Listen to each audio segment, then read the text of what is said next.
ফের বিস্ফোরক মন্তব্য। এবার সেই বিস্ফোরক মন্তব্যের পর এবার একটি ইঙ্গিতপূর্ণ পোস্ট করেছেন দিলীপ ঘোষ।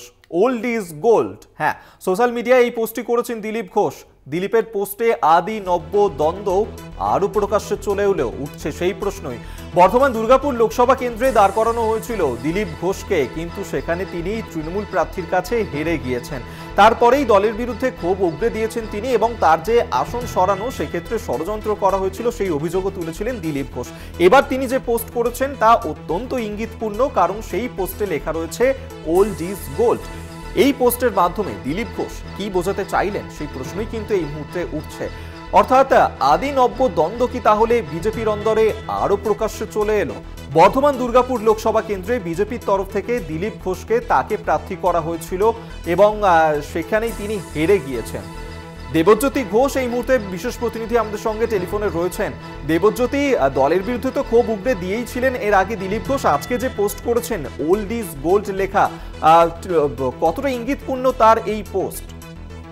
দেখো, গত কয়েকদিন ধরেই কিন্তু দলের প্রথম সারির নেতৃত্ব দিলীপ ঘোষ থেকে শুরু করে জগন্নাথ সরকার, লকেট চট্টোপাধ্যায় এবং রাজমাতা অমৃতা রায় থেকে শুরু করে বিজেপির আরো একজন বিষ্ণুপুরের সাংসদ সৌমিত্র খাঁ, সকলেই কিন্তু দলের বিরুদ্ধে সোচ্চার হচ্ছেন এবং সবচেয়ে বেশি সোচ্চার কিন্তু দিলীপ ঘোষ। কারণ যেভাবে গত কয়েক বছর ধরে তাকে বিভিন্ন জায়গায় বিভিন্ন বৈঠক থেকে সরিয়ে রাখা হয়েছে, সেখানে পুরনো কর্মীদের গুরুত্ব দেওয়া হচ্ছে না বলে অভিষেক দিলীপ ঘোষ বারবার মন্তব্য করেছেন।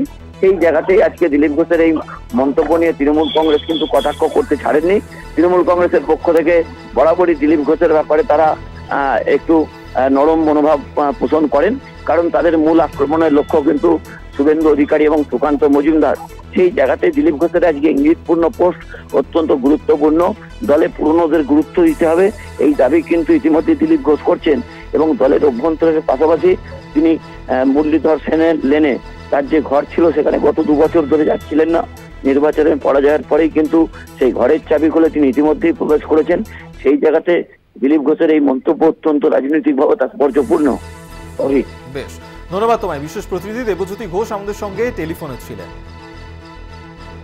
লোকসভা নির্বাচনে অত্যন্ত শোচনীয় পরিস্থিতি বিজেপির, জেতা আসনও হারতে হয়েছে বিজেপিকে এবং দিলীপ ঘোষ তাকে প্রার্থী করেছিল বিজেপি। তবে গতবারের জেতা আসন থেকে তার কেন্দ্র বদলে দেওয়া হয়। বর্ধমান দুর্গাপুর লোকসভা কেন্দ্রের প্রার্থী হয়েছিলেন দিলীপ ঘোষ, তবে তৃণমূল প্রার্থীর কাছে বিপুল ভোটে হারতে হয়েছে তাকে। সেই নিয়ে তো ক্ষোভ উগরে দিয়েই ছিলেন।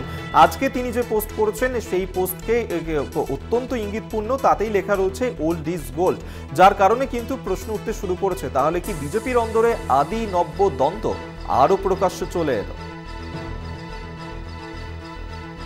আপনাদেরকে জানিয়ে রাখবো যে লোকসভা নির্বাচনে হারের পরেই দিলীপ ঘোষ তিনি ক্ষোভ উগরে দিয়েছিলেন। তিনি বলেছিলেন যে তার যে আসন বদল করা হয়েছে সেক্ষেত্রে প্ল্যানিং ছিল, লোকে হারা আসন জেতার জন্য প্ল্যানিং করে এবং সেই ক্ষেত্রে আসন হারাবার জন্য প্ল্যানিং করা হয়েছে বলেই তিনি মনে করেছিলেন, সেই অভিযোগ তিনি করেছিলেন। পাশাপাশি তিনি বলেছিলেন যে দলের কোনো প্রোগ্রামেই তাকে ডাকা হয় না, বিগত 4 বছর ধরে তিনি কোনো প্রোগ্রামেই থাকতেন না দলের। এই নিয়ে একাধিকবার ক্ষোভ প্রকাশ করে দিয়েছেন লোকসভা নির্বাচনে হারের পর। তবে আজকে তিনি যে পোস্ট করেছেন তা অত্যন্ত ইঙ্গিতপূর্ণ, যেখানে এই পোস্টে লেখা রয়েছে ওল্ড ইজ গোল্ড। অর্থাৎ এই পোস্টের মাধ্যমে দিলীপ ঘোষ ঠিক কি বোঝাতে চাইলেন? লোকসভা নির্বাচনে যে শোচনীয় পরিস্থিতি, বিজেপির যে হার, একাধিক জেতা আসনেও হারতে হয়েছে বিজেপিকে এ রাজ্যে, সেই ক্ষেত্রে বর্ধমান দুর্গাপুর লোকসভা কেন্দ্রের বিজেপি প্রার্থী দিলীপ ঘোষ তিনি এই পোস্ট করেছেন ওল্ড ইজ গোল্ড, যার কারণেই বিজেপির অন্দরে আদি নব্য দ্বন্দ্ব আরো প্রকাশ্য চলে এলো, এমনটাই কিন্তু মনে করছে রাজনৈতিক মহল।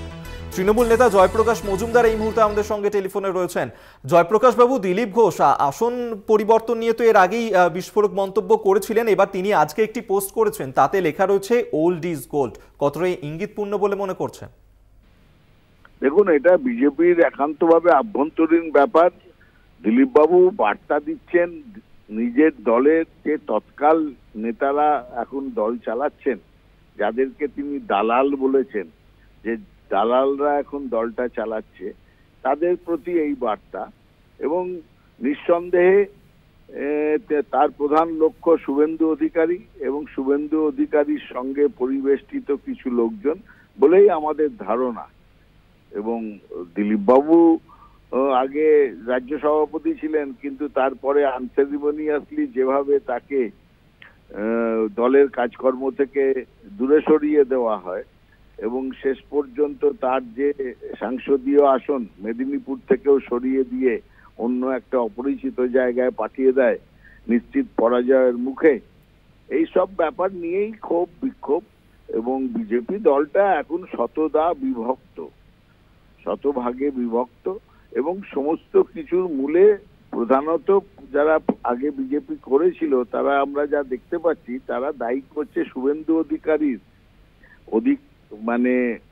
অধিকার স্থাপনের যে প্রচেষ্টা সকল পুরনো লোককে বাদ দিয়ে, তারই বিরুদ্ধে এই ওল্ড ইজ গোল্ড এবং দালাল কথা ব্যবহার করা দিলীপ ঘোষের, সেটাই আমাদের মনে হচ্ছে। কিন্তু একান্তভাবে এটা বিজেপির আভ্যন্তরীণ বিষয়, তারা কি করবে না করবে তারা দেখবে, পারলে দলটা তুলেও দিতে পারে। ধন্যবাদ আপনাকে। জয়প্রকাশ মজুমদার, তৃণমূল নেতা, আমাদের সঙ্গে টেলিফোনে ছিলেন।